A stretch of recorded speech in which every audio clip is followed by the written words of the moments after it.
Bonjour à tous, bienvenue dans le studio du groupe Nice Matin pour ce nouveau rendez-vous Face à l'Europe, dans lequel nous recevrons régulièrement des candidats aux élections européennes du 9 juin prochain. Une émission que j'ai le plaisir de présenter avec Christian Huot, rédacteur en chef du groupe Nice Matin, et Lionel Paoli, reporter politique. Pour cette première, nous accueillons Raphaël Glucksmann, eurodéputé Place Publique et essayiste. Bonjour Raphaël Glucksmann. Bonjour. Alors avant d'entrer dans le vif du sujet, une première question d'actualité, Christian Huot. Et oui, Raphaël Glucksmann, grosse actualité nationale cette semaine avec un nouveau Premier ministre, un nouveau gouvernement et un grand coup de barre à droite, on va dire ça comme ça. Que vous inspire cette nouvelle donne gouvernementale française ? Je crois que j'ai lu en venant une réaction de M. Muselier, que vous devez connaître, et qui dit qu'il y a désormais plus de cadres républicains de LR au gouvernement que dans le parti LR. Et bien, je pense que c'est un bon résumé, c'est un coup de barre à droite. Et au-delà de ça, je pense qu'on est dans une stratégie qui est celle du coup de com' permanent. Et donc, après le coup de com' Attal, on a le coup de com' Rachida Dati. Moi, ce qui m'intéresse, c'est pas tellement le casting, c'est pour faire quelle politique ? Quelle politique, quel changement de cap? Est-ce qu'il va y avoir un changement de cap? Et je pense qu'il n'y aura pas de changement de cap pour une raison simple, c'est que, in fine, celui qui sera ministre de la Défense, ministre des Affaires étrangères, ministre de la Culture, ministre de tout, c'est Emmanuel Macron lui-même. Et que donc, il n'y aura pas de changement de cap sur les questions de solidarité sociale, sur les questions de transformation écologique, sur les questions européennes, qui sont celles qui, moi, m'animent et dont je m'occupe. Et je veux savoir, ce nouveau gouvernement... Monsieur le Premier ministre, par exemple, est-ce que vous changez la position de la France sur la directive qui criminalise le viol à l'échelle du continent européen? Est-ce que vous arrêtez de bloquer la criminalisation du viol à l'échelle du continent européen? Est-ce que vous arrêtez de bloquer la directive sur les travailleurs des plateformes qui concerne des millions de travailleurs à l'échelle européenne et qui permet de donner des droits à ces travailleurs qui sont les esclaves des temps modernes? C'est ça, moi, qui m'intéresse, c'est les questions de fond. Je reviens quand même sur le coup de barre à droite. Est-ce que ça ne répond pas à une volonté de l'opinion publique française qui se droitise? On le voit bien dans les sondages.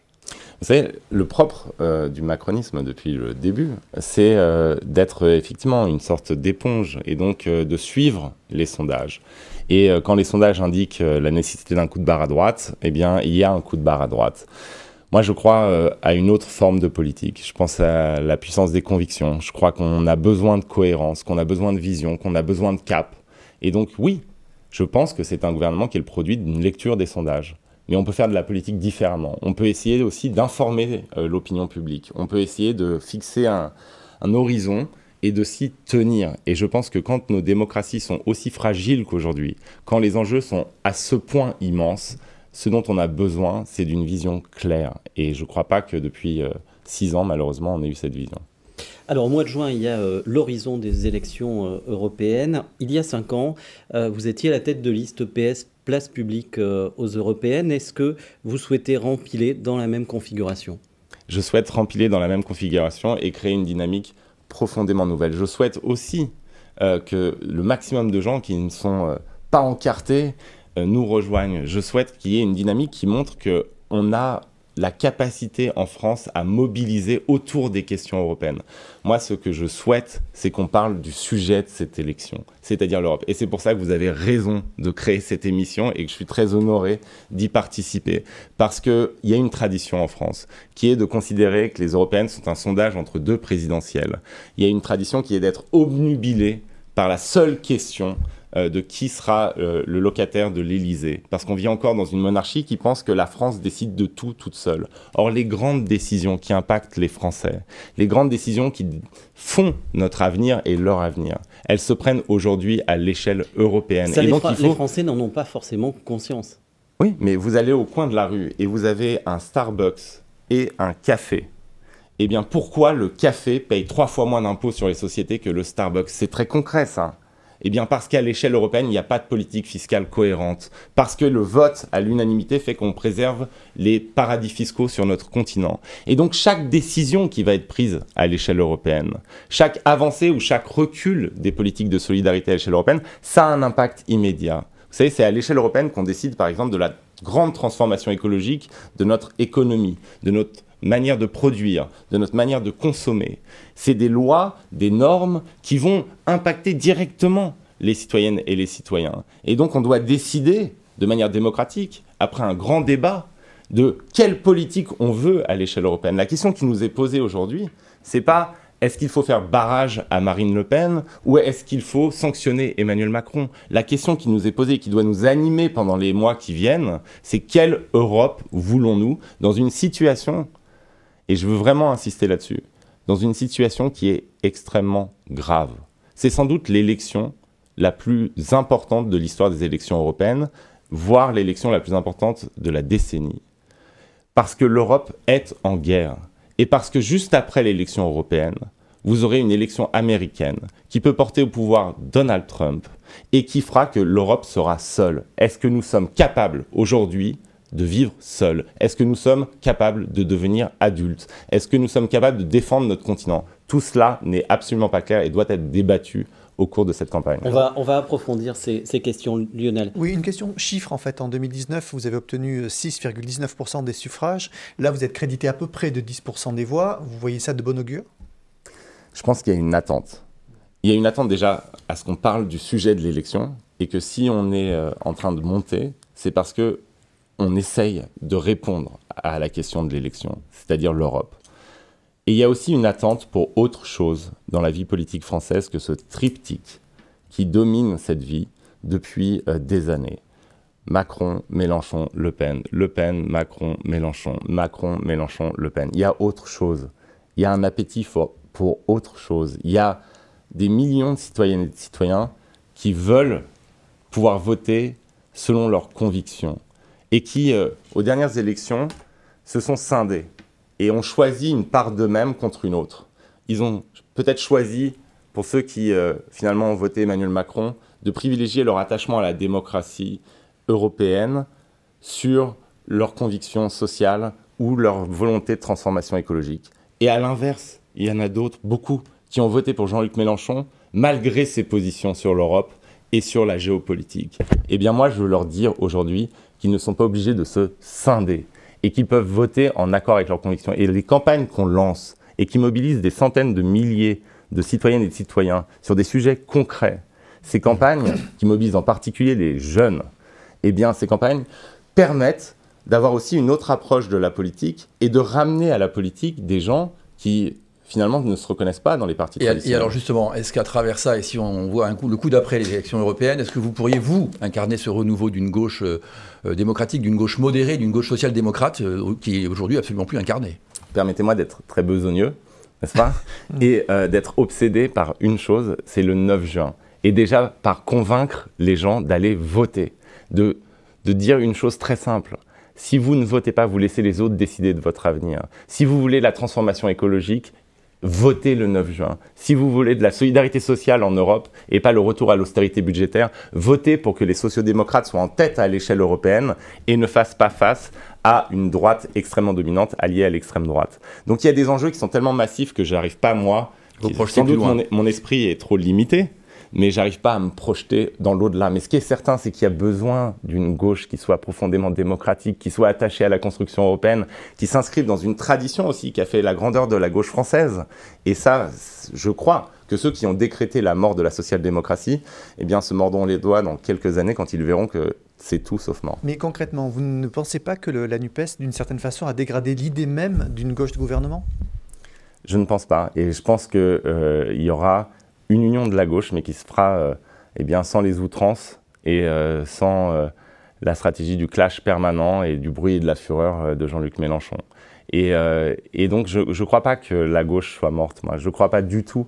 Parce que tant que vous avez de tels profits du CAC 40, et face à cela, des gens qui dorment dans la rue, tant que vous avez des queues d'étudiants qui vont à la soupe populaire, tant que vous avez une telle inertie sur la grande question qui se pose à nos sociétés, qui est la transformation écologique de nos pays, eh bien, il y a l'espace pour cette gauche. Tant que vous avez aussi de telles menaces qui pèsent sur nos démocraties et sur l'état de droit, eh bien, il y a de l'espace pour des gens qui sont viscéralement attachés aux libertés publiques et à l'idée démocratique. Et donc, moi, je pense que en fait, c'est notre responsabilité. Si on est nul, bah, c'est sûr que ça ne marchera pas. Mais si on est bon, et si on parle différemment, et si on ne se contente pas d'annoncer ce que répètent les partis de gauche depuis toujours avec une phraséologie qui ne fonctionne plus, si on adopte de nouvelles manières de faire de la politique, eh bien, on arrivera à faire renaître cet espace. Le PS a été nul pour vous? Mais non, c'est pas le PS, c'est collectivement. Enfin, je veux dire, on a tous échoué. Et donc, il faut prendre en compte cet échec et retourner, prendre son bâton de pèlerin et même aller se faire engueuler, d'ailleurs. Aller se faire engueuler quand on... faut pas simplement faire une campagne entre nous. Moi, je veux aller dans les fermes, dans les usines.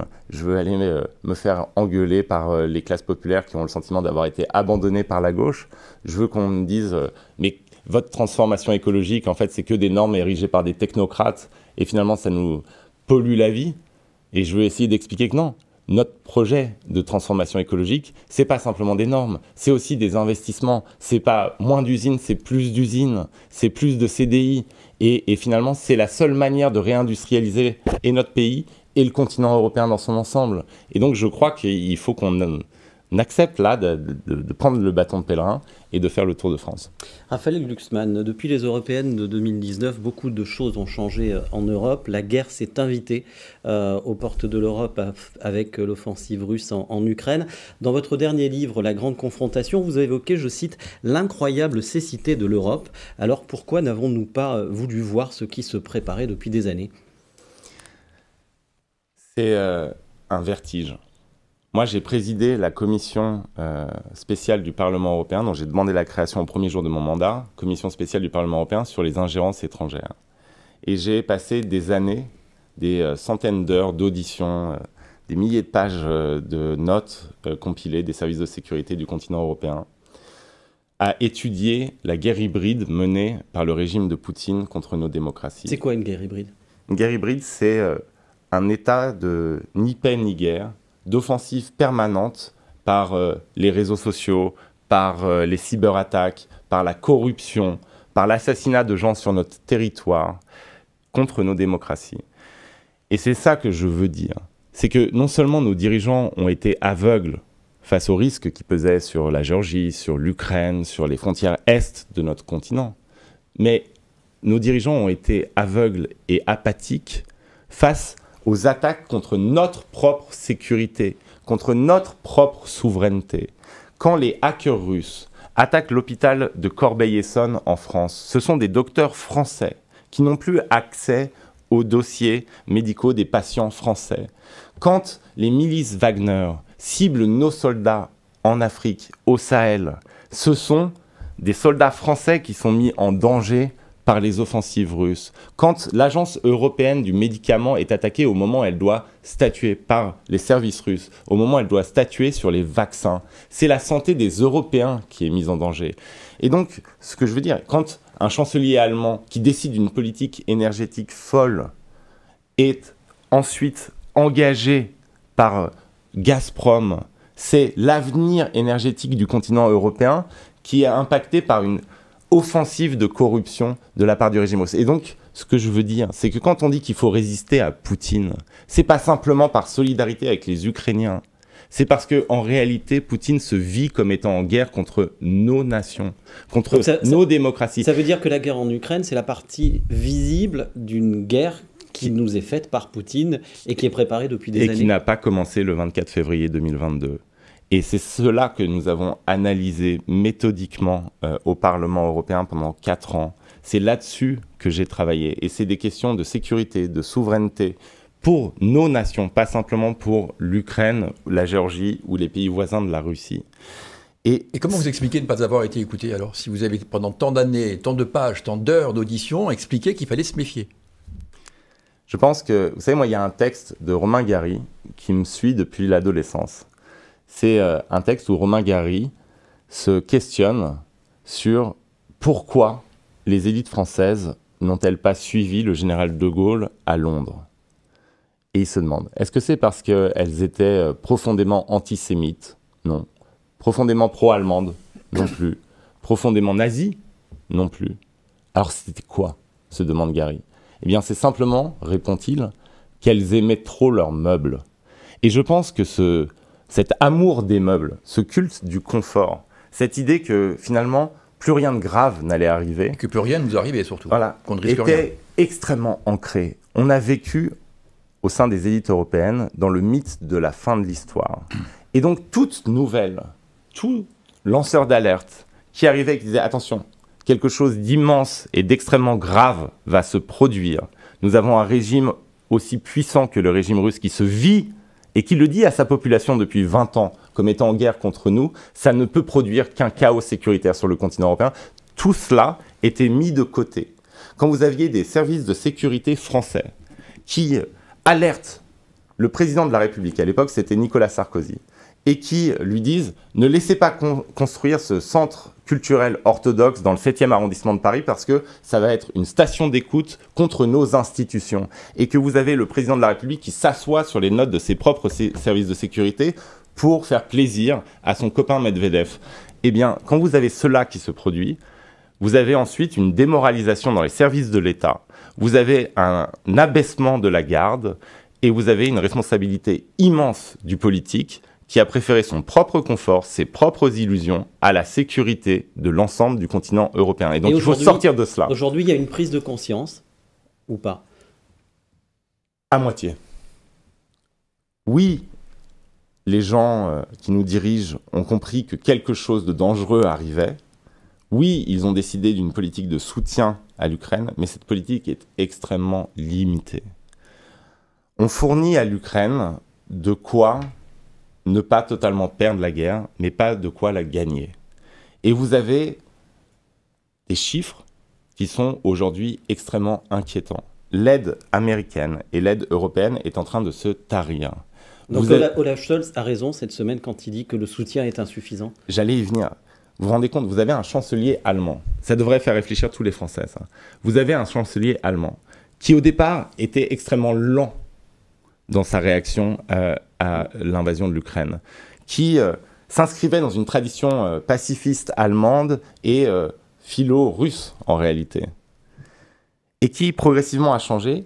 Et aujourd'hui, ce chancelier-là alerte sur la faiblesse de l'aide apportée par la France. La France est aujourd'hui l'avant-dernier pays rapporté à son PIB en matière d'aide à l'Ukraine en Europe. Et je pense que les élites françaises n'ont pas encore compris ce qui se jouait en Ukraine. Le risque de défaite aujourd'hui en Ukraine, il est réel? Il est réel si nous ne changeons pas de braquet. En juin 2022, le président Macron a dit qu'il faut passer en mode économie de guerre pour reproduire à nouveau des armes. Il ne s'est quasiment rien passé depuis. Les institutions européennes ont essayé, le commissaire Breton a essayé. On a voté en toute urgence un plan pour relancer la production en Europe, de munitions en particulier. Ce plan, qui s'appelait ASAP, As Soon As Possible, aussi vite que possible, devait fournir 1 million d'obus, par exemple, de munitions à l'Ukraine. Nous n'y sommes pas. Pourquoi nous n'y sommes pas? Pas parce que l'Europe n'a pas fait son travail. Les fonds, ils sont arrivés pour relancer la production. Mais parce qu'à Paris, on décide, par exemple, qu'on va vendre cette production aux Émirats Arabes Unis, à l'Arabie Saoudite, au lieu de les livrer à l'Ukraine. Et donc, ça veut dire qu'on n'a pas saisi ce qui était en jeu et qui n'est pas simplement le destin de l'Ukraine, qui est le destin du continent européen dans son ensemble. Et il faut rompre avec cette forme de somnambulisme. D'autant plus, je le répète, qu'il est possible que l'aide américaine s'arrête, que le parapluie américain disparaisse, et que donc ce soit notre responsabilité en tant qu'Européens d'assurer la sécurité de notre continent. Et est-ce que nous sommes prêts à le faire? Eh bien, je crois, malheureusement, qu'aujourd'hui, nous ne sommes pas prêts à le faire, et que Paris porte une grande responsabilité là-dessus, puisque, finalement, en fait, si vous voulez, Emmanuel Macron, il aurait dû devenir le leader du front de résistance européen à Vladimir Poutine. Il avait tout pour le faire. Notre économie était beaucoup moins connectée à l'économie russe que l'économie allemande. Nous n'avions pas fait le choix du gaz russe. Nous étions libres de le faire. Nous avons en plus une armée, une tradition de sécurité. C'était l'opportunité pour la France, si vous voulez, de prendre un leadership en Europe qu'elle a perdu il y a bien longtemps. Les enjeux principaux n'étaient plus en Europe votre production industrielle, votre économie, votre puissance commerciale. C'était devenu des enjeux géopolitiques et sécuritaires. Et là-dessus, on avait quelque chose à dire de différent de l'Allemagne. On avait quelque chose à dire au continent européen. Et Emmanuel Macron a décidé de ne pas prendre ce rôle. Et c'est sa responsabilité face à l'histoire, et il est plus qu'urgent qu'il y ait un changement de braquet. Et donc quand on interroge le nouveau Premier ministre, le nouveau gouvernement sur ce qu'ils veulent faire, je pense qu'une des premières questions qu'on doit leur poser, c'est quand est-ce que vous devenez leader en Europe dans l'aide à la résistance ukrainienne? Christian. Alors, on leur posera quand on les rencontrera. En attendant, on va revenir à quelque chose qui vous inquiète aussi sur l'Europe, c'est la montée des populismes. Et d'ailleurs, il y a un lien aussi direct avec Poutine, bien sûr. L'Europe est aujourd'hui confrontée à cette montée, notamment avec des majorités dirigeantes, en Italie avec Giorgia Meloni, en Hongrie avec Viktor Orban, mais aussi avec des participations de partis d'extrême droite dans des gouvernements, par exemple dans le nord de l'Europe, en Scandinavie, là où il y avait une vraie tradition de social-démocratie. Comment on explique ce revirement ? Déjà, merci de le souligner, c'est massif et c'est à travers toute l'Europe. Il n'y a plus un pays qui est immunisé. On a longtemps pensé que l'Allemagne, par son histoire, était préservée. En réalité, quand vous regardez les sondages aujourd'hui, l'AfD, le parti de l'extrême droite allemande, est extrêmement haut. Et donc vous avez cette vague qui balaye le continent européen. Pourquoi ? Parce qu'il y a un sentiment d'impuissance qui se retrouve partout en Europe. Il y a une baisse extrêmement nette de l'attachement au consensus démocratique, aux institutions démocratiques. Il y a cette idée, si vous voulez, que la démocratie telle qu'elle fonctionne aujourd'hui est impuissante et faible. Et donc, face à ce sentiment d'impuissance, face à ce sentiment de déclassement aussi des nations européennes, il y a une réponse toute faite qui est proposée, qui est celle de l'extrême droite. Et cette réponse toute faite, elle se décline dans toutes les langues européennes. Et d'ailleurs, au-delà de l'Europe, elle se décline aussi aux États-Unis et dans toutes les démocraties occidentales. Et donc, si nous ne répondons pas à ce sentiment d'impuissance, si nous ne montrons pas que l'Union européenne peut reprendre en main le destin de l'Europe, que finalement, la démocratie ne rime pas avec la faiblesse, eh bien, il faut s'attendre à réellement perdre ce que nous pensions acquis, c'est-à-dire le cadre démocratique dans lequel nous vivons depuis que nous sommes nés. Est-ce qu'on peut se retrouver au lendemain du 9 juin avec un Parlement populiste, quand on voit que, par exemple, Bardella en France est largement en tête des sondages, 10 points devant la liste future du gouvernement, par exemple, il y a un vrai risque ? Il y a un risque qu'il y ait une force dominante d'extrême droite. Il y a un risque, et c'est bien pour cela qu'il faut se battre, et que ces élections sont absolument vitales. Il y a un risque, et il faut rappeler partout ce que ce risque veut dire. Et c'est pas sans lien avec la discussion qu'on vient d'avoir. Vous avez là des patriotes qui se disent patriotes, qui sont en réalité des patriotes de pacotille, qui pendant des années se sont mis au service partout en Europe. C'est vrai du RN, c'est vrai de l'AfD, c'est vrai du FPO en Autriche, qui se sont mis au service d'une tyrannie étrangère, hostile à nos intérêts et à nos principes, aux intérêts stratégiques de nos nations, d'une tyrannie étrangère qui menaçait notre souveraineté et notre sécurité. Et donc, il faut leur dire aussi ce qu'ils ont fait et ce qu'ils font. Et au Parlement européen, eh bien, ces extrêmes droites votent contre tout ce qui nous permet de réarmer l'Europe, contre tout ce qui nous permet de retrouver une puissance productive en Europe. Et finalement, leur idéologie est d'abord anti-européenne et hostile aux démocraties libérales, et bien plus que dans la volonté de défendre les intérêts des peuples européens. Mais je vais être un peu l'avocat du diable. Est-ce que vous ne croyez pas finalement que ça correspond un peu à l'état de l'opinion publique, qui n'en a cure de ce qui se passe en Ukraine et qui s'inquiète que de son pouvoir d'achat ou autre chose ? Je parle de l'opinion publique européenne. Mais vous voulez défendre le pouvoir d'achat. Vous voulez réindustrialiser votre pays. Vous voulez enfin ne plus dépendre de décisions prises par des grands groupes aux États-Unis d'Amérique pour savoir si la manière dont vous pouvez communiquer ou la manière dont vous pouvez vivre. Vous avez besoin de l'Union européenne et vous avez besoin de donner plus de pouvoir à l'échelle européenne. Et l'extrême droite s'oppose à tout cela. En fait, ce sont les idiots utiles à la fois du poutinisme et des grandes multinationales, parce qu'ils empêchent l'Europe de devenir un acteur politique puissant. Et ça, tout le monde veut reprendre en main les choses. Tout le monde veut rompre avec cette apathie du politique, avec ce sentiment d'impuissance. Mais la seule manière de le faire, c'est de le faire à l'échelle européenne. Détricoter l'Union européenne aujourd'hui, c'est assurer le triomphe des multinationales. Détricoter l'Union européenne aujourd'hui, c'est être certain que vous ne pourrez plus avoir d'impact ni sur la question migratoire, ni sur la question de la sécurité, ni sur la question de l'industrie, ni sur la question de l'emploi et du pouvoir d'achat. Et cela, c'est quelque chose qu'il faut marteler partout. Parce que moi, j'ai vu au Parlement européen ce qu'ils font.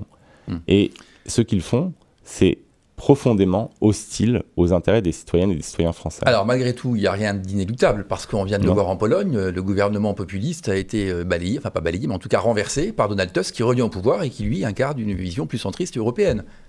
Il n'y a rien d'inéluctable. Ça vous réjouit, j'imagine? Mais oui, bien sûr. Ah bah, ça me réjouit ce qui s'est passé en Pologne. C'est d'ailleurs le retour de la Pologne au cœur de l'Europe, et ça sera une nation fondamentale de l'avenir européen. Mais il n'y a aucune fatalité en politique. Simplement, ce qu'il faut, c'est aller dans le débat, dans le combat politique, avec au moins autant de foi que nos adversaires, avec au moins autant de passion que nos adversaires d'extrême droite. Pourquoi ? Parce que cette attitude qui considérerait en gros que faire du fact-checking des discours des leaders populistes suffirait est une attitude perdante. Le côté « oh, il ne faut pas penser comme ça, c'est dangereux », ça ne suffit pas. Il faut réinventer un récit européen et démocratique. Il faut en fait, vous savez, on a été collectivement, hein, et ça c'est pas simplement les politiques, c'est aussi les médias, c'est aussi les élites culturelles, on a été des démocrates par habitude, par inertie, par legs, par héritage. Et maintenant il faut redevenir des démocrates de combat parce que rien de ce que nous pensions acquis ne l'était en réalité. Et finalement, tout est extrêmement fragile. Et donc, si nous ne reprenons pas, si vous voulez, le bleu de chauffe, et nous ne sommes pas capables de montrer autant de passion dans le débat public que M. Bardella, Mme Meloni ou M. Strache en Autriche, eh bien, nous perdons. Alors vous parlez de la démocratie européenne, précisément le fonctionnement de l'Europe, en tout cas vu de France, est souvent mal compris et souvent opaque. Est-ce que vous pensez qu'il faut simplifier les choses ou mieux les expliquer? Il faut faire les deux. Et il faut rendre l'Europe démocratique et politique. Elle ne l'est pas. On a délégué à l'Europe en fait un rôle qui est celui d'être une technostructure qui émet des normes. Donc au bout d'un moment, eh bien, il y a une révolte contre les normes qui sont émises à l'échelle européenne. Prenons un exemple concret, parce que là, ça reste très abstrait. La transformation écologique. Vous avez le pacte vert européen. Le pacte vert européen, c'est un ensemble de règles qui sont nécessaires, mais qui sont simplement des règles, des normes, des limitations. Plus de voitures thermiques neuves 2035, par exemple, ou toutes les normes environnementales. Si vous n'avez que ça, alors ça sera vécu comme une restriction et une limitation insupportable par les peuples. Il faut, en plus de cela, donner à l'Europe les moyens d'avoir un grand plan d'investissement, d'avoir une politique industrielle de la transition. Finalement, quand vous comparez ce que font les Européens, parce qu'ils n'ont pas d'autres moyens, en réalité, à l'échelle européenne, et ce que font les Américains ou les Chinois, qui embrassent aussi aujourd'hui, et c'est nouveau, la transformation écologique. Eh bien, en Chine, c'est un grand projet qui vise à légitimer le régime, donc c'est un grand projet politique d'investissement. Et aux États-Unis, c'est l'Inflation Reduction Act de Biden, c'est-à-dire un immense projet de réindustrialisation dans les industries vertes. Et ça se fait à coût d'investissements massifs. Sauf qu'en Europe, il n'y a pas le budget pour faire ça. Il n'y a pas non plus, et il n'y a pas non plus le discours politique qui fixe le cap. Et comment on change ça, alors, concrètement ? Eh bien, on assume enfin de construire l'Union européenne. On est resté dans un entre-deux pendant si longtemps. Et les États-nations ont fait en sorte, le Conseil a fait en sorte, le Conseil, donc les États membres, que l'Europe n'ait pas de pouvoir politique, n'ait pas même de discours politique. Et donc, si on ne sort pas de ça, on n'y arrivera pas. Il faut une réforme des traités. Il faut sortir, par exemple, de la règle de l'unanimité sur les questions fiscales ou sur les questions géopolitiques. Il faut passer au vote à la majorité qualifiée. Il faut assumer de construire réellement l'Europe. En réalité, aujourd'hui, on est dans un décalage démocratique complètement lunaire. C'est-à-dire qu'à l'échelle européenne, on prend des décisions qui impactent la vie de tout le monde. Et en même temps, ici, on pense encore que la politique est réservée à l'échelle nationale. Et donc, ce décalage-là, si on n'y répond pas maintenant, en réalité, on va avoir l'extrême droite au pouvoir. On va avoir une insurrection nationaliste et populiste partout en Europe. Et donc, c'est le moment de la confrontation de deux projets. En fait, face à la gravité du moment, il n'y a que deux projets qui soient réellement cohérents. Un projet qui assume un saut dans la construction européenne et un projet qui propose de détruire ce qui a été construit et de revenir à l'échelle nationale. Le reste, c'est de l'entre-deux, c'est du et en même temps, c'est du statu quo, c'est du surplace. Et il faut assumer ce saut dans la politique européenne. Concrètement, comment l'Europe peut devenir le leader du combat écologique mondial? En construisant la deuxième étape de ce pacte vert européen, en changeant ses politiques commerciales et en menant une grande politique industrielle en Europe, sur toutes les technologies de la transition. Aujourd'hui, ce n'est pas fait. Et c'est ce qui manque pour qu'on devienne vraiment le leader européen. Vous savez, nous sommes encore le premier marché du monde. Donc il faut utiliser ce marché comme levier. Et parce que nous refusons les investissements, parce que nous avons ce culte du libre-échange, ce culte de la concurrence libre et non faussée, ce culte de l'austérité budgétaire à l'échelle européenne, eh bien nous sommes incapables d'avoir réellement une politique industrielle. Or, tout se joue là, dans notre capacité à devenir leader. Vous savez, on avait en Europe des champions de la production de panneaux photovoltaïques. Ils ont été ratiboisés. C'est uniquement la Chine maintenant. Ratiboisés par la concurrence chinoise. Une concurrence qui repose sur l'esclavage des Ouïghours pour la production du polysilicium, sur des subventions, sur des ventes à perte totalement illégales. Donc une concurrence absolument déloyale, mais qui a ratiboisé notre production à cause de l'imbécilité de nos politiques commerciales et du fait qu'on ait considéré que l'ouverture des frontières aux produits venant de l'extérieur était en soi une chose magnifique et un dogme auquel on ne pouvait pas toucher. Et donc, ce qu'il faut, c'est revenir sur ces politiques-là. C'est développer une forme de protectionnisme écologique qui favorise la production en Europe de ce qui est stratégique pour notre avenir. C'est empêcher que la même chose qui est arrivée aux panneaux solaires arrive à la production d'éoliennes. C'est faire en sorte qu'on saisisse l'opportunité de cette grande transformation de notre production, de notre consommation, qu'est la transformation écologique, pour en faire un accroissement de la puissance industrielle européenne, un retour à l'industrie en Europe. Vous savez, quand on prend la transition énergétique, les sociétés européennes se vivent comme étant quasiment en décadence depuis le premier choc pétrolier. Parce que soudainement, on s'est rendu compte que notre avenir ne dépendait plus de nous, que nous étions assujettis aux décisions de gouvernements, par exemple, de l'OPEP. Et là, cette transition énergétique, c'est pas simplement sauver le climat et sauver le monde. Cette transition énergétique, c'est retrouver notre souveraineté, passer au renouvelable, accepter, contrairement au dogme écolo du nucléaire dans notre mix énergétique, eh bien, c'est récupérer de la souveraineté. Mais il faut des investissements massifs dans les renouvelables, parce que les Français n'ont absolument pas fait. Et c'est profitable du point de vue écologique, mais c'est aussi profitable du point de vue géopolitique, du point de vue de la souveraineté et du point de vue du pouvoir d'achat. Et donc, il y a là, si vous voulez, un tournant qu'il ne faut absolument pas qu'on rate et qui se décide notamment le 9 juin avec ces élections. Si vous avez une majorité conservatrice et d'extrême droite au Parlement européen, il n'y aura pas ce tournant, il n'y aura pas cette bascule. Si vous avez par contre une majorité social-démocrate au Parlement européen, cette bascule sera au cœur du mandat du Parlement et au cœur des politiques européennes. Donc on définit notre avenir là, pour des décennies en réalité. Et si on rate cette bifurcation, ça ne sera pas simplement une catastrophe écologique, mais ça sera une catastrophe économique et une catastrophe politique. On ne doit pas aller forcément vers une Europe de la sobriété. Et la sobriété, en fait, est un argument réaliste. C'est pas un truc de Amish ou c'est pas un truc de zadiste.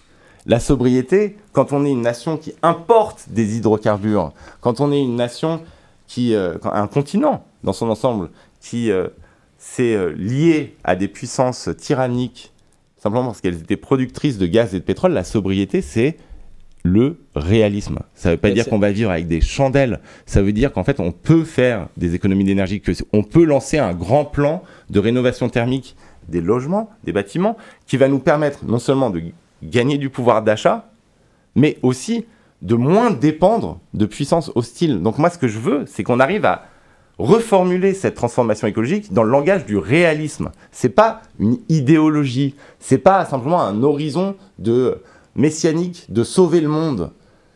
C'est profondément nécessaire d'un point de vue réaliste pour nos pays. Oui, vous appelez de vos voeux une Europe plus sociale, mais est-ce que c'est possible alors que l'Union a été fabriquée, structurée sur des impératifs économiques? Pour ça, il faut sortir de 3 dogmes qui ont structuré les politiques européennes pendant des décennies. Le libre-échange généralisé comme étant une valeur en soi, moi je ne suis pas contre l'échange, mais le commerce doit servir des intérêts stratégiques, des ambitions. C'est un moyen et pas une fin. On doit sortir de la concurrence libre et non faussée vécue comme un absolu. Et on doit sortir des règles d'austérité budgétaire. Si on fait ça, eh bien, c'est possible de développer une politique sociale. Mais pour cela, il faudra que l'Europe soit dotée de ressources propres, d'un budget européen. Et c'est pour ça que, finalement, quand on dit l'Europe n'est pas sociale, oui, mais qui donne à l'Europe les moyens d'être sociale? Si vous voulez faire des grands fonds d'aide, par exemple, comme les fonds de cohésion, aujourd'hui, c'est limité parce que toutes les ressources de l'Europe proviennent de ce que donnent les États membres. Et donc, finalement, c'est la France, l'Allemagne, c'est ça qui décide si l'Europe est sociale ou pas. Moi, ce que je veux, et ce que nous proposons, c'est qu'il y ait désormais des ressources propres. Nous avons lancé une grande initiative citoyenne européenne. Des centaines de milliers de citoyens européens se mobilisent pour avoir, par exemple, un impôt sur les grands patrimoines en Europe pour financer une transition écologique juste. Vous avez le mécanisme d'ajustement carbone, aussi appelé taxe carbone aux frontières, qui va rapporter de l'argent et il faut l'étendre. Vous avez des ressources propres à aller chercher pour faire en sorte que l'Europe puisse avoir des politiques sociales. Et c'est ça l'enjeu de ces élections aussi. Au cœur du projet que les sociodémocrates européens vont porter, c'est cette idée simple, qui était d'ailleurs l'idée portée par Jacques Delors après son départ de la Commission. C'est que nous ne sommes pas contre le marché européen. Nous pensons que c'est une immense avancée, mais que cette avancée doit être un levier pour développer une politique sociale. Si nous ne le faisons pas, alors tout sera détricoté. Mais on peut le faire à 27 ? Il y a 27 pays absolument différents. Comment on fait pour harmoniser tout ça ? On peut le faire à 27. On peut avoir des fonds pan-européens à 27. Et de toute façon, si on n'arrive pas à le faire à 27, on n'arrivera pas à le faire à 4 non plus. Parce qu'en réalité, les pays qui bloquent, ce n'est pas nécessairement les pays qui viennent d'entrer. Dans les pays fondateurs, il y a des pays dits frugaux qui bloquent et qui font de l'austérité budgétaire un totem. Donc le problème de la discussion, il n'est pas tellement en fait là avec l'Estonie. Hein. Le problème là, il est avec par exemple les Pays-Bas. Donc ce que je veux dire, c'est que ce n'est pas l'élargissement qui rend impossible le développement de politiques sociales. C'est là où il peut y avoir l'utilité d'un vote à la majorité aussi. C'est exactement ça l'enjeu. C'est qu'en fait, il faut rendre le débat politique. Tant qu'on est dans un face-à-face, soyons clairs, tant qu'on est dans un face-à-face entre la France et l'Allemagne comme leader des pays frugaux, on n'y arrivera pas. Par contre, si on passe à une décision à la majorité qualifiée, dans une Europe large justement, eh bien on aura beaucoup plus de chances de développer des politiques qui soient moins dominées par l'idéologie pure de l'austérité et du libre-échange. Et donc là, on aura une opportunité plus grande. Mais pour ça, il faut qu'on arrive, encore une fois, à gagner le débat politique. Parce que quand on dit l'Europe, elle est libérale, oui, enfin, l'Europe, elle est ce qu'on veut qu'elle soit. Donc à un moment, moi j'entends une part de la gauche française qui dit « mais jamais vous ne pourrez faire quelque chose en Europe parce que l'Europe, elle est dominée par des politiques libérales. » Oui, bah, dans ce cas-là, investissez la question européenne, gagnez les élections et on aura des politiques social-démocrates. Je veux dire, quand on a à la tête de la présidence à la présidence de la Commission Jacques Delors ou Barroso, c'est pas la même politique, c'est pas la même chose. Donc en fait, il faut comprendre que comme en France, vous pouvez avoir des politiques libérales, des politiques socialistes, des politiques conservatrices, vous pouvez, mais c'est vous qui décidez, non? Vous faites une élection et après, vous avez une majorité politique. Et bien, c'est la même chose en Europe. Si on a une majorité politique de gauche, on aura une politique beaucoup plus sociale. Même chose pour la fiscalité, j'imagine? Mais la fiscalité, c'est un enjeu fondamental. Je reviens toujours à cet exemple du PMU et du Starbucks, au coin de la même rue. Pourquoi ils ne payent pas les mêmes impôts sur la société? Parce qu'il n'y a pas de cohérence fiscale. Et pourquoi il n'y a pas de cohérence fiscale en Europe? Pourquoi il n'y a pas de lutte contre les paradis fiscaux? Certains peut-être profitent de certaines règles. Parce que, par exemple, vous avez un pays, alors c'est pas un pays de l'Est, là, c'est les Pays-Bas, qui décident de se comporter, ou l'Irlande, comme un paradis fiscal. Donc, la seule solution, là aussi, passage à la majorité qualifiée, où on décide de politiques fiscales qui ne détruisent pas, ne détricotent pas les solidarités européennes. Est-ce qu'il n'y a pas un risque d'avoir plein de petits Brexit si on arrive à ça, pour ces pays qui veulent garder leur souveraineté là-dessus? Mais vous ne pouvez pas à la fois... Enfin, vous comprenez, il y aura toujours un risque. Mais si on reste dans cet entre-deux, on est dans une contradiction totale. Vous faites un marché commun. Vous faites la libre circulation au sein d'un marché commun, et dans le même temps, vous n'avez pas d'harmonisation fiscale. Le résultat, c'est nécessairement le fait que certains vont chercher à attirer l'ensemble des sièges sociaux pour une raison très simple, c'est que ça leur apporte de l'argent, même si c'est au détriment des autres pays européens. Et donc, vous avez besoin de passer à cette étape. Vous avez besoin, sinon l'ensemble va être détricoté. Et je crois qu'en ce moment, c'est possible pour une raison simple. C'est que la pandémie d'abord, puis la guerre et l'invasion de l'Ukraine ont bouleversé les manières de penser à l'échelle européenne. Je veux dire, avant la pandémie, est-ce que vous auriez imaginé que les contribuables allemands allaient se porter garant des emprunts italiens? Est-ce que vous aviez imaginé la mutualisation des dettes? Non. Est-ce que on aurait pu imaginer, avant la pandémie, avant qu'on se rende compte qu'on était en Europe plus capable de produire des masques, de produire des médicaments, qu'on n'était plus capable de produire quoi que ce soit, quasiment, eh bien, de nouvelles politiques commerciales qui visent à protéger les productions européennes contre tout ce qui avait été fait pendant 30 ans? Non. De la même manière, est-ce que vous auriez pensé que la facilité européenne pour la paix, qui était une sorte de petit bidule, devienne une grande centrale d'achat d'armement en faveur de la résistance ukrainienne? Non. Et donc, les mentalités sont en train de changer, et ce qu'on décide maintenant, c'est notre capacité à faire un saut ou pas. Et ça dépendra des urnes. On vit en démocratie. On n'a pas encore perdu ça. Et donc, si on ne se mobilise pas, eh bien, rien ne se produira. Mais je crois qu'aujourd'hui, on est vraiment... Et ce n'est pas l'intelligence des dirigeants européens, c'est simplement l'histoire qui a frappé à la porte à nouveau dans sa dimension la plus tragique. Et aujourd'hui, on a un moment plastique de notre histoire. Donc, on peut soit avancer, soit s'effondrer. Alors, un des gros enjeux aussi, et on en terminera avec ce chapitre des élections européennes, c'est l'immigration. On sait que les Européens sont très sensibles à ça. On est dans une région frontalière, aux portes de l'Italie, avec des centaines de migrants qui se présentent chaque jour. La montée du populisme en Europe, elle est surtout liée à cette politique migratoire, parfois jugée trop laxiste. Est-ce que c'est un faux procès? Surtout, ceux qui exploitent cette question, on va parler maintenant clairement, par exemple, la montée de l'extrême droite, les partis d'extrême droite, j'aimerais juste qu'on fasse un exercice.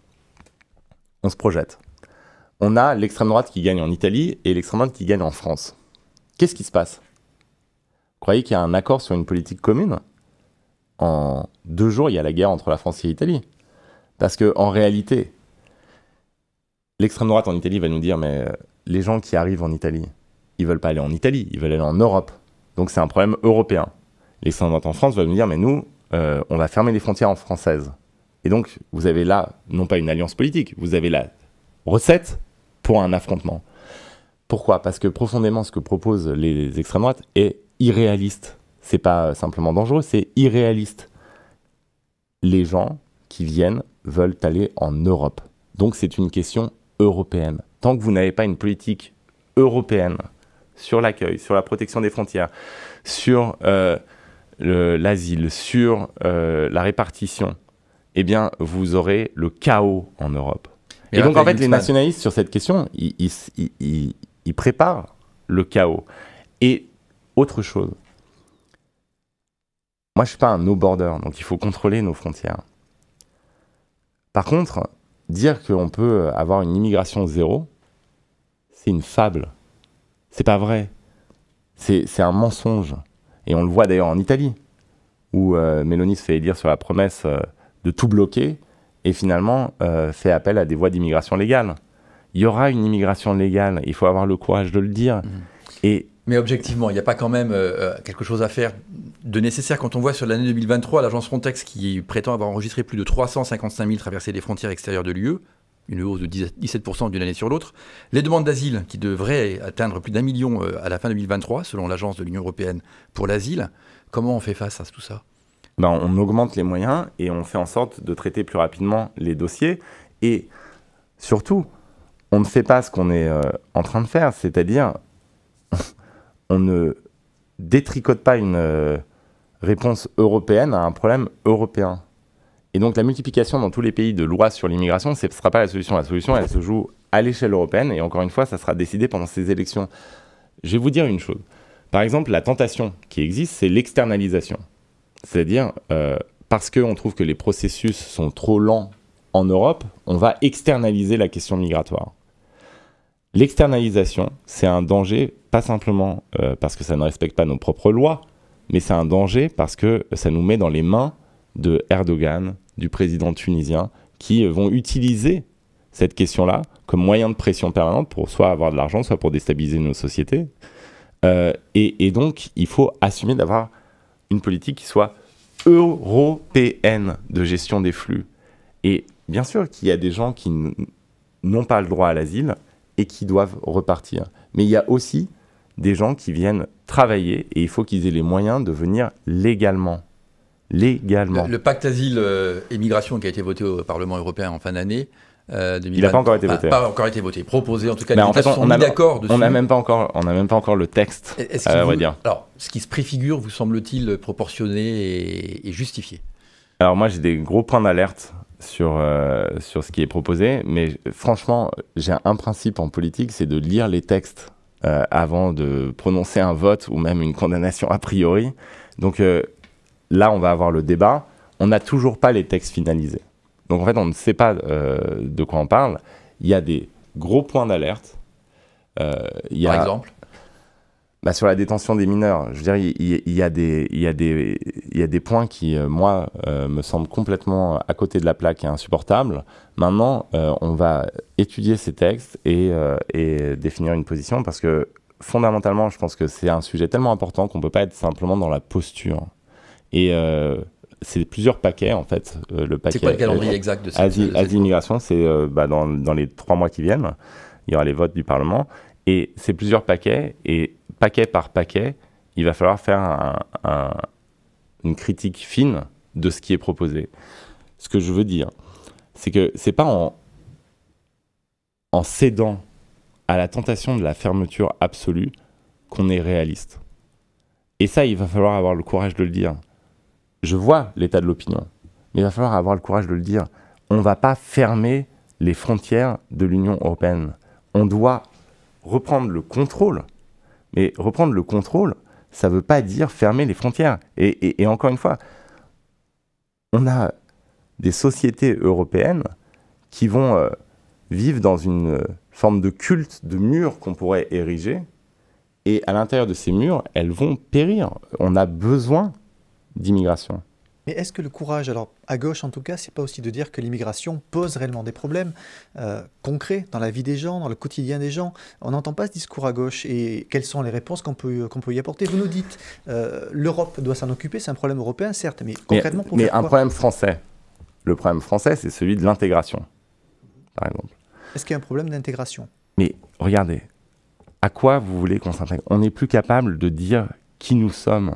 On n'est plus capable d'avoir un récit sur ce que veut dire la France. Moi, j'entends les gens qui disent, vous savez, regardez, les vagues d'immigration sous la Troisième République se sont parfaitement intégrées. Déjà, à l'époque, ça avait créé des problèmes et des tensions, et vous êtes bien placé dans cette région pour le savoir. Mais au-delà de ça, il y avait des structures collectives, il y avait des syndicats de masse, des partis de masse, le service militaire, il y avait des institutions qui façonnaient un peuple à partir d'origines différentes. Aujourd'hui, ces institutions, soit elles sont en crise, soit elles ont été supprimées. Il y avait un récit sur ce que ça voulait dire être français. Et donc, on s'intégrait à ce récit. On pouvait le combattre, on pouvait le refuser, on pouvait faire tout ce qu'on voulait, mais on disait quelque chose sur nous-mêmes. Et donc, ce que je pense, c'est que la question migratoire, ça va être une question européenne. Par contre, chaque nation doit être capable de façonner un processus d'intégration. Et c'est ça qui a été battu en brèche, qui a été abandonné. Vous savez, moi-même, quand le service militaire a été supprimé, par exemple, j'ai été spontanément totalement d'accord avec le fait qu'on supprime le service militaire. C'est un truc ancien, à quoi ça sert? De toute façon, c'est pour aller éplucher des patates, ça sert à rien. Et en plus, de toute façon, c'était devenu trop facile pour les bourgeois de plus y aller. Mais en réalité, quand on l'a supprimé, on ne s'est même pas posé la question de par quoi on le remplace. Or, comment vous voulez faire une société quand un jeune qui naît à Trappes, dans la banlieue parisienne, un jeune qui naît dans un quartier chic et bourgeois de Paris, et un jeune qui naît à 100 bornes de là, dans une zone périurbaine, ne se croisent jamais, ne se connaissent pas, ne sont intégrés à aucune structure collective. Vous militez pour le retour du service militaire? Non, je ne milite pas pour le retour du service militaire. Ce que je dis, c'est qu'en fait, on a zappé les structures collectives qui permettaient de créer un peuple et d'intégrer, et qu'on l'a fait d'une manière totalement légère. Mais pourquoi? Mais ça rejoint le début de la discussion. Parce qu'en fait, on pensait que tout cela était acquis. En fait, c'était facile, c'était évident. Mais non, une nation, c'est pas acquis. La démocratie, c'est pas acquis. La République, c'est pas acquis. C'était des structures, c'était un discours général.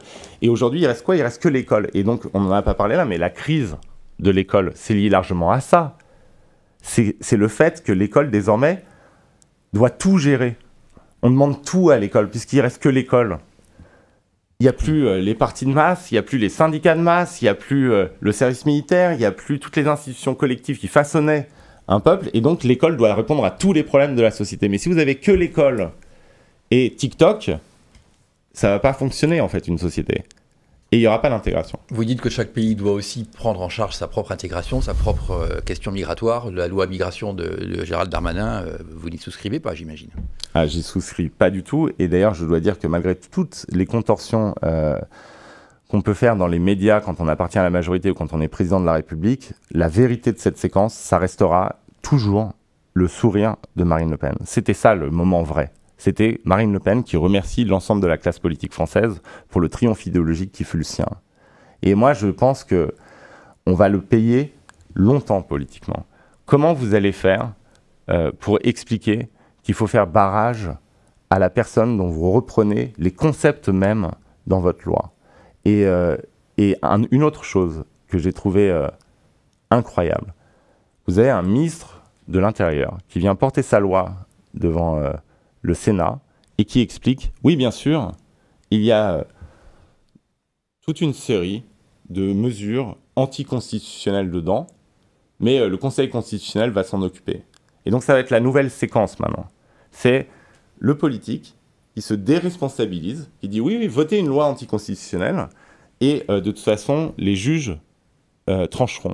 Mais vous vous rendez compte de ce que ça va produire comme débat? Ça veut dire qu'ensuite, eh bien, si le Conseil constitutionnel décide de censurer les articles anticonstitutionnels, vous allez avoir l'extrême droite qui va venir et qui va dire contre la majorité des représentants, contre la majorité du peuple, vous avez la République des juges.